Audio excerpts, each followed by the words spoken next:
So let's make my favorite authors tag right now.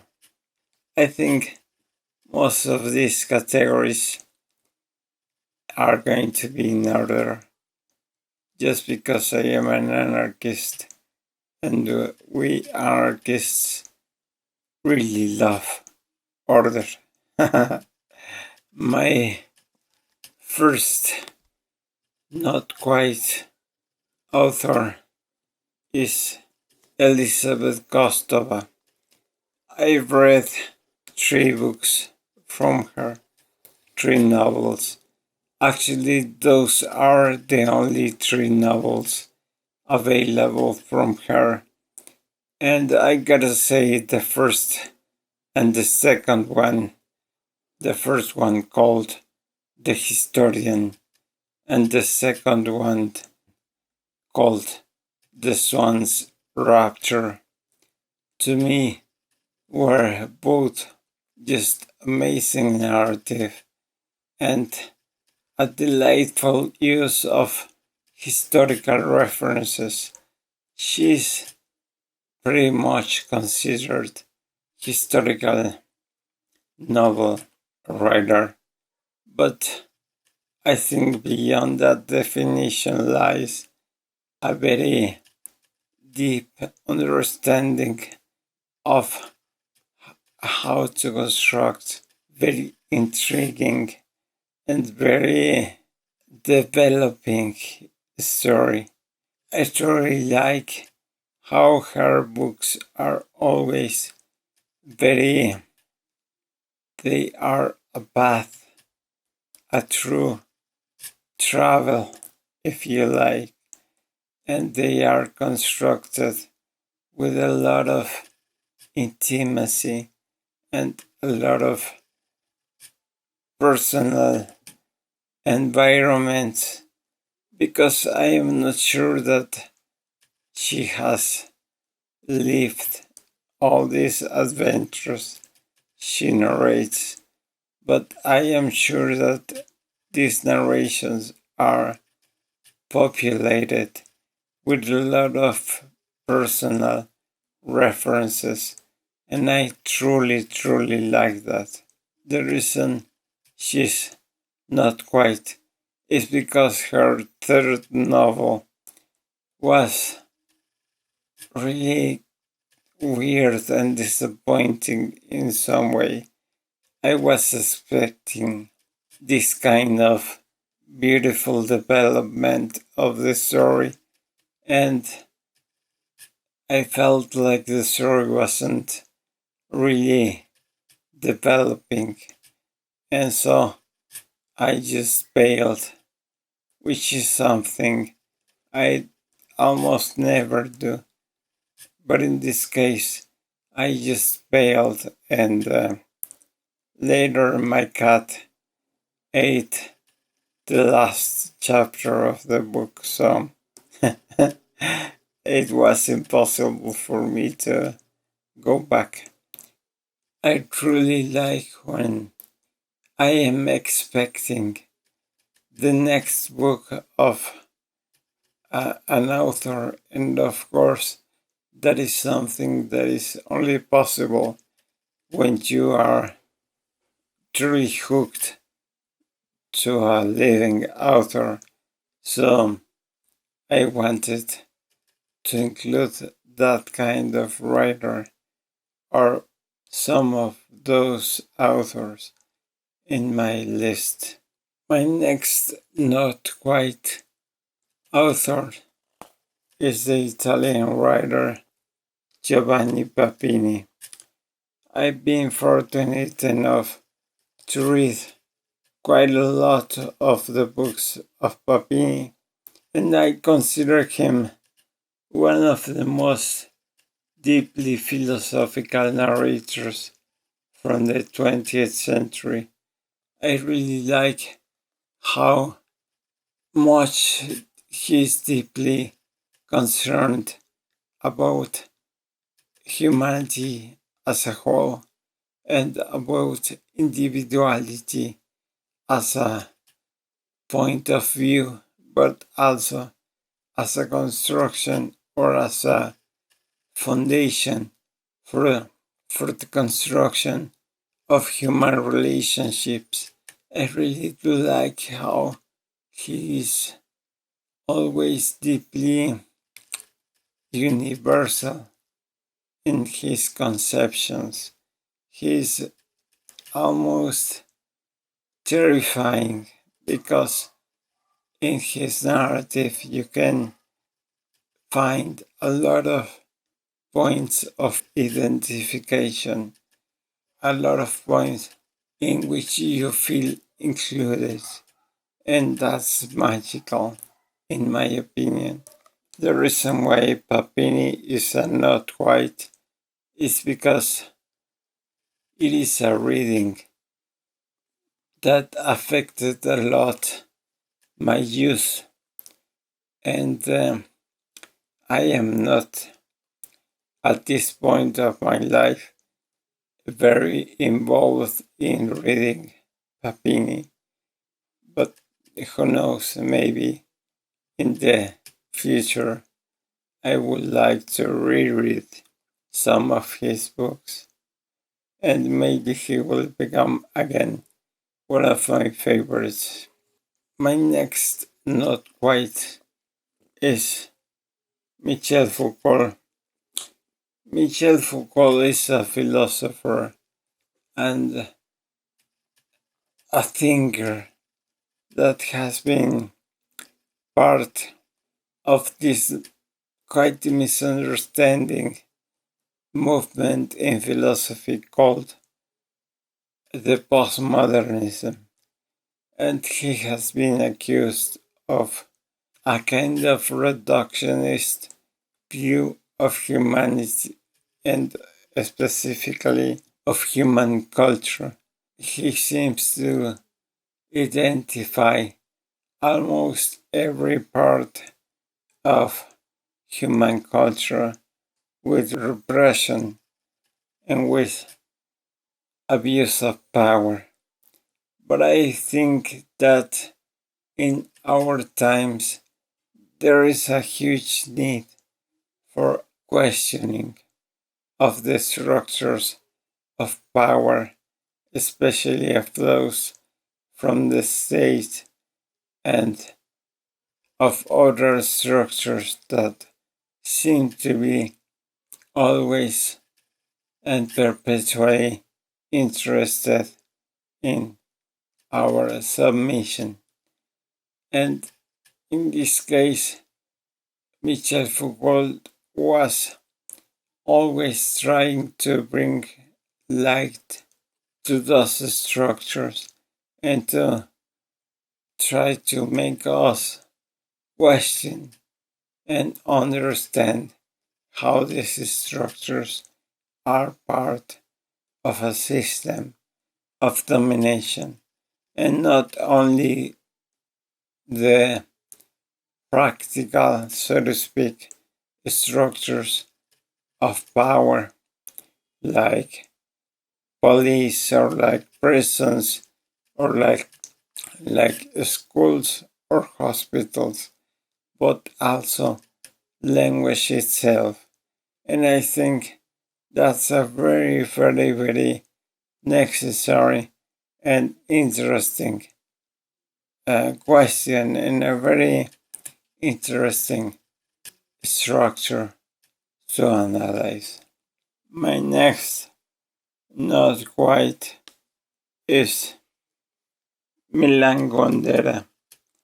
I've read a lot of books by Milan Kundera, and I've been fortunate enough to not only read his novels, but also all his essays, especially all his essays about literature, which are quite impressive, especially because he was very articulated in the way in which he analyzes the phenomena of literature, and he is very worried about the role of philosophy in literature.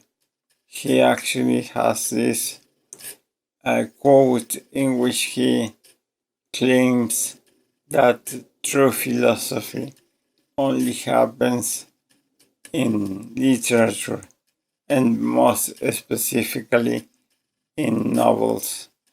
And I think, regardless if I agree or not with that idea, I do really consider that Kundera is always deeply philosophical in his narrative, and that is something I truly enjoy and appreciate in his books.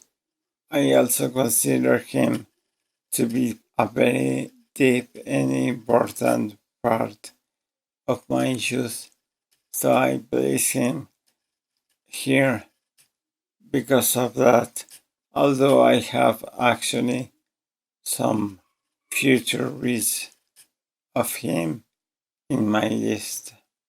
My next not quite is the Spanish writer Francisco Umbral. This guy was a discovery, an accidental discovery actually, I had in my youth also. I was working in a bookstore and my boss gave me this book because they were not selling any of them. So he just gave it away to me. Of course, only one copy.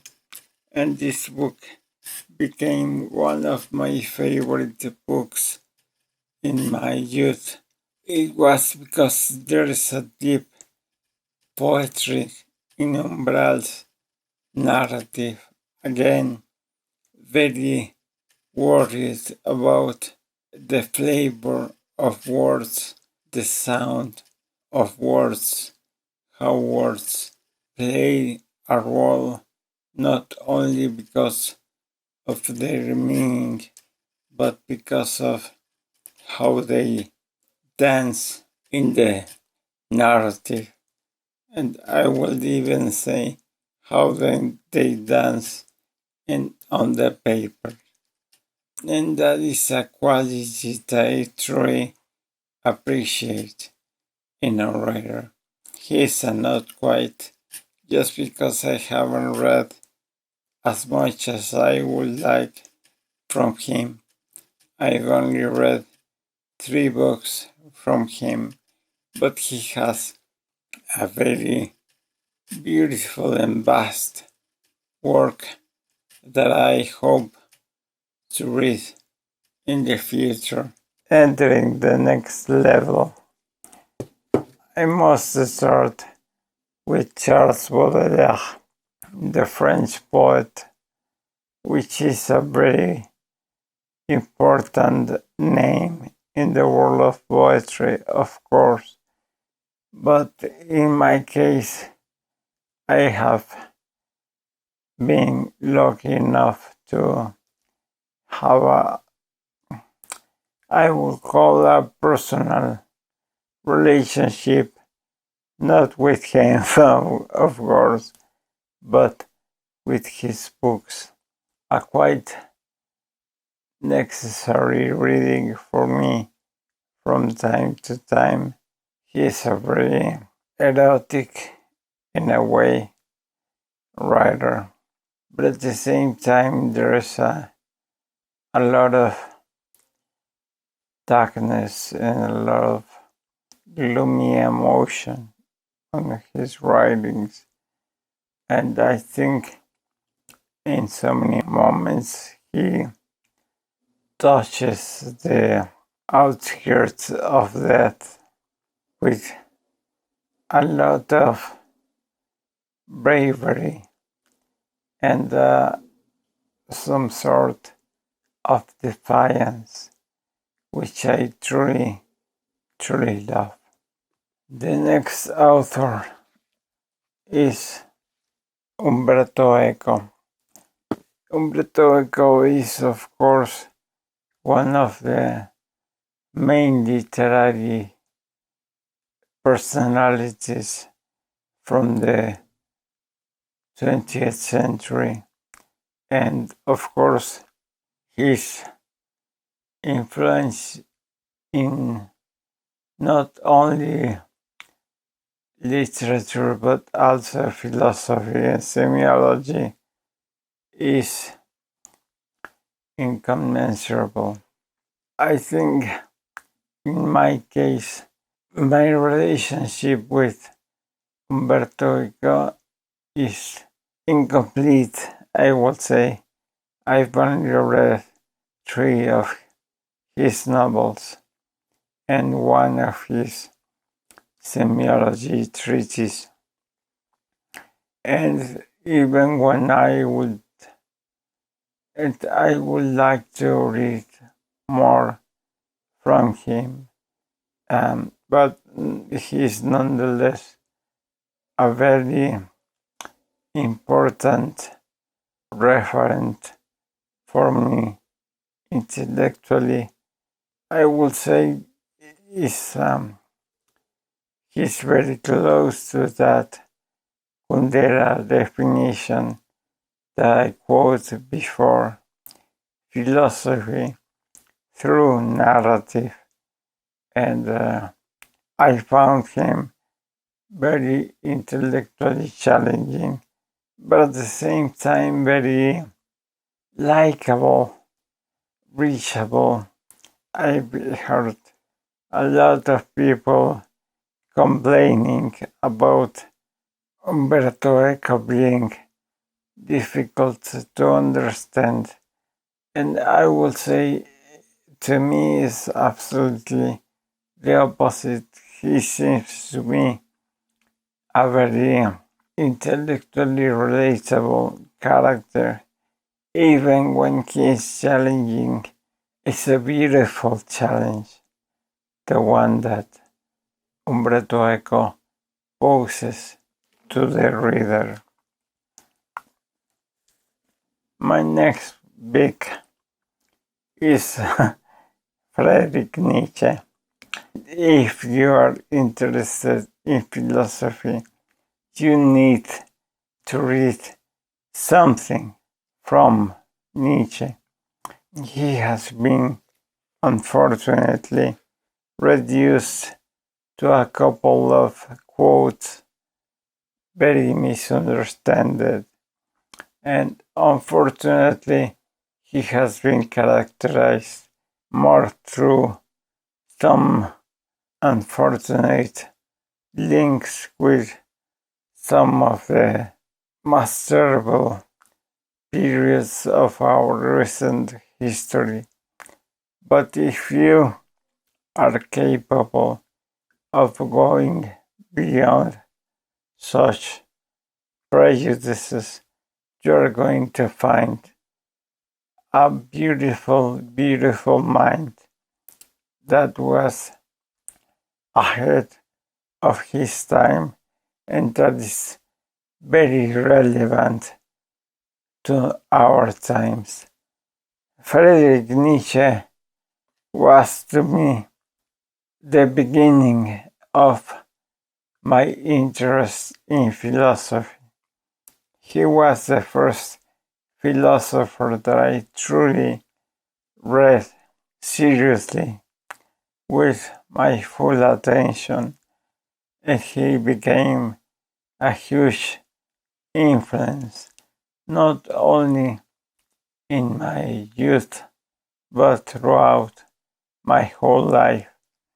And even today, I consider him to be an author that I need in my life and that I need to be close to, so to speak. The next one is the most amazing Mexican writer that I've come across with. His name was José Emilio Pacheco. He's one of those writers that I have been close to throughout my life. Again, he's very well known as a poet. He has a beautiful, beautiful collection of books with poetry, but he was also a very interesting narrator. He has a vast work of narrative work, novels and short stories, and he was also a very important translator, especially from English and especially of poetry. We owe him some of the best translations, for example, of W.B. Yeats and Walt Whitman and a lot of other authors. So yeah, José Emilio Pacheco is a writer that you need to know if you're interested in Mexican literature. He died about 5 or 4 years ago, so you can consider him a contemporary author. And then here he comes, Charles Bukowski. I think in literature, from time to time, we have these cases of writers that are not only good, but that are deeply concerned of shaking the history of literature.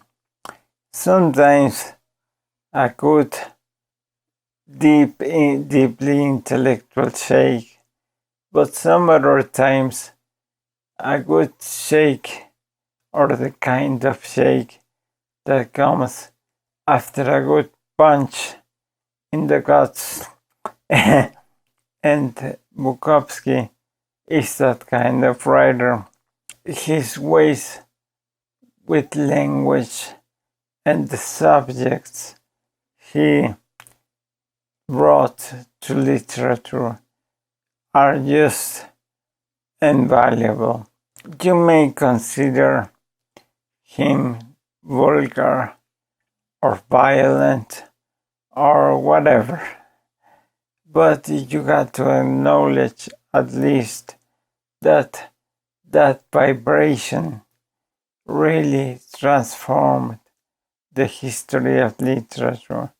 I will say I am not really an expert in English language, of course, but I will say his contribution to literature in English language comes hand to hand with his use of language, and especially of the language of the streets, the language of the skid row, the language of those most of the time in the outskirts of society.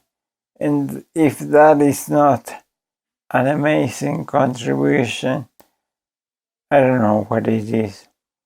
It is always important to bring those voices that are not usually heard in whatever media you like to reality, to literature, to whatever media you may like to use. Henry Charles Bukowski, amazing writer. Then William Blake.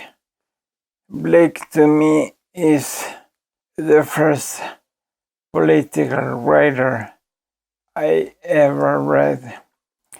I think he has been misunderstood as a mystic or as a mystical writer.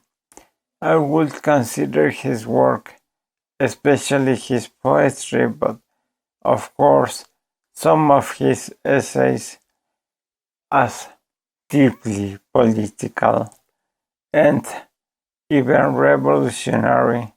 In any case, when you read William Blake, you are confronted with many of the most interesting and sometimes occult aspects of the human nature. And of course, most of the time, his poetry is lyrical in the sense that they have this structure that is very close to the singing, to the lyrics of songs, which is a structure that allows you to get deeper and deeper into the musicality and the rhythm of the words and the lines, and somehow it connects with an inner sense of rhythm that we have, all of us as human beings. William Blake's poetry is destined to make you dance. So try it. Try to read and dance with William Blake. We are entering the top 5. In the number 5 we have the amazing Virginia Woolf. Virginia Woolf belongs to some kind of intellectual Parthenon, or intellectual heaven, if you want. She was not only deeply poetic and human in her writing, but she was also always writing with a deep sense of zeitgeist, of worry about her times and about the people living in her times. She was involved in culture. She was involved in the best part of politics, not in a bad way as a political career, but participating in the reality that was in front of her. And at the same time, I consider her to be not really a feminist in a contemporary way, but actually truly interested in exploring her own nature as a woman, her own nature as a human, and in connecting the dots of intellectual and physical realization of females or of women. What else can be said? Virginia Woolf is absolutely one of those voices everyone should know in this world, and it was our privilege to share the world with her. Number 4, William Burroughs. In the case of Burroughs, he has been perhaps one of those writers that I have almost read the whole of his works, although there's a few that I haven't read, and he's always a fantastic surprise to witness when you give him the opportunity. He's very close to what I said about Michel Foucault. He was, in the case of Burroughs, deeply interested in changing the structures not only of language itself, but of the very phenomena of writing and the whole structure of narrative. He was experimental in the best sense of that word. He was always looking for new ways of approaching the very act of writing, but also questioning language as a whole, as part of our humanity, and sometimes, as he put it, as part of our inhuman development. There's a lot to read from William Burroughs. You should do if you are interested in writings that will not only challenge you in an intellectual level, but also in a physical level, in a sensitive level. Burroughs can touch your skin with his writings, and it's going to make you question almost all you know about that path that reality follows to become a story. Number 3, Jorge Luis Borges.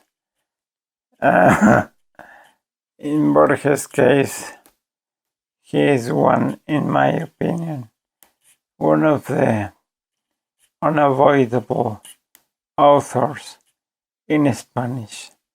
If you are interested in reading one of the most intricate, beautiful, and intellectually challenging writer in Spanish, that is Borges.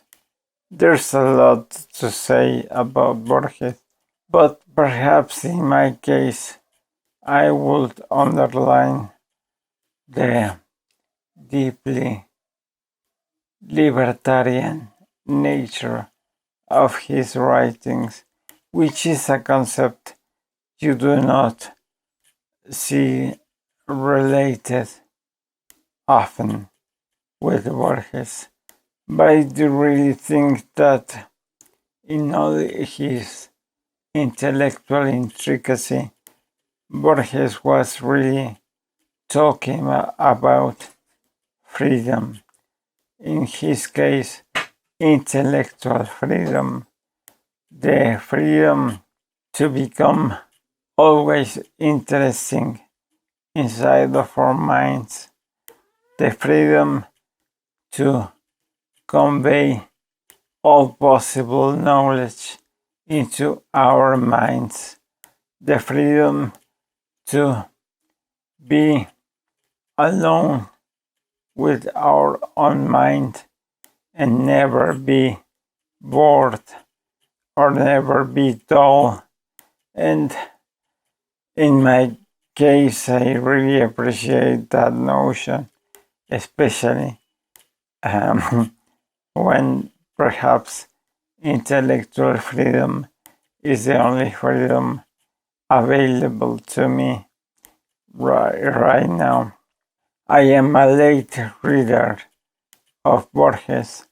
I started reading Borges about 5 or 6 years ago, and I got to say that I am happy that my fascination with this author is current, is still in my life, because it enriches a lot of myself and of my points of view. Number 2, Sylvia Plath. My relationship with Sylvia Plath is very long, quite complicated. Perhaps one day I will tell a tale of how I found this amazing poet and this amazing writer and this amazing woman. Another author that I can say I have read the whole of her body of work, which makes me very happy. And I will say that in her case, my relationship, as with my pick for the number 1, is a daily based relationship. I need to read, if not daily, quite often, some poem or some novel or some short story by Sylvia Plath. It's just a need that I have. I don't know if you out there have a relationship like that with any author, but if you do, let me know in the comments and let me know I am not alone in that kind of thing. And finally, in the number 1, we have Rimbaud. Another complex relationship, the one that I have with this beautiful French poet. He has been fundamental for my life. He has been a personal companion of mine.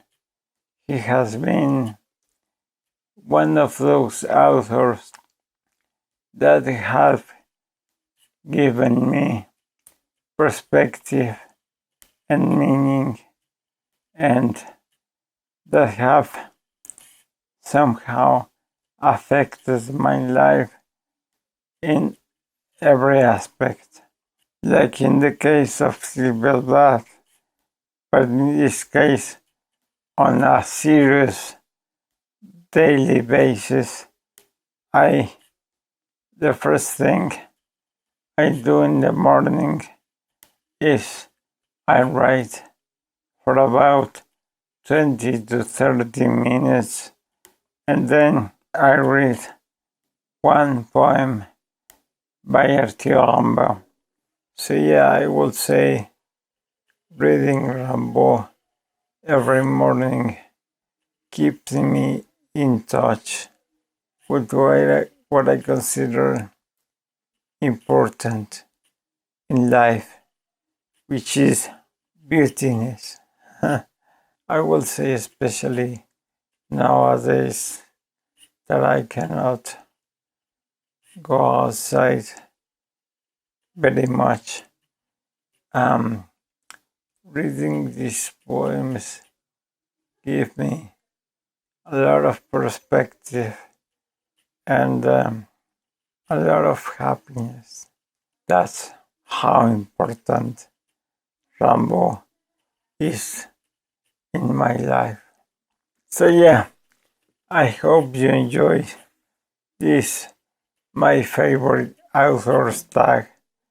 I appreciate so much and thank so much to Jason Hargan because he tagged me to do this. Of course, consider yourself tagged. If you haven't done this before, thank you very much. Subscribe, like, and do all those things if you are compelled to. And see you next time.